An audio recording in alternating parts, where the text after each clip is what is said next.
Since the foundation of the GA, one of its main goals has been to achieve the cooperation between all nations. This goal has been set in order to make people in the world have a higher life standard with decent salary income, a house with dignity, and an integral life.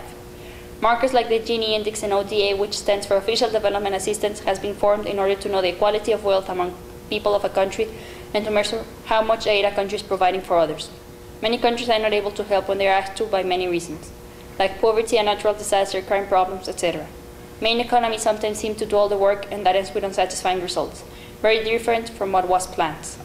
Many agencies have been formed to pursue these goals, but countries will obtain the same results if we don't have a unified way of facing the problem. The USA currently has an ODA of 0.17%. Still, the US is trying to raise that percentage. My country possesses many agencies dedicated to help and improve the life of citizens of the US, as well as from developing countries like the Africa Development Foundation, Agency for Healthcare Research, Community for Planning and Development, Economic Development Council, etc. USA's current Gini Index is of 45, which is what these agencies are trying to lower and improve. The US aims right now to our future of peace and progress because delegates, when we overcome the love of power, we shall know peace. The US reminds your country that we are here to serve our people, to improve their life, not to search for self-benefit.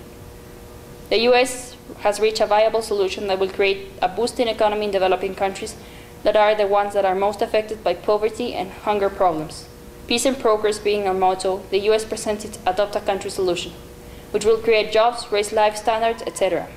The first step is for a developed country to choose a developing country and then to gather investors to install basic industries on the developing country like healthcare facilities, drinking water, sewage, electricity, etc.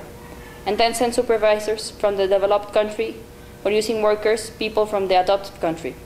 To gain back money the first year, investors will get 90% of the profits and the country will get 10%. Next year 80-20, 70-30, etc. until the country owns the factory and they know how to run it.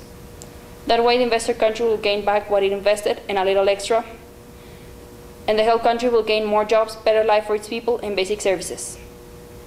This is USA's solution. Thank you, delegates.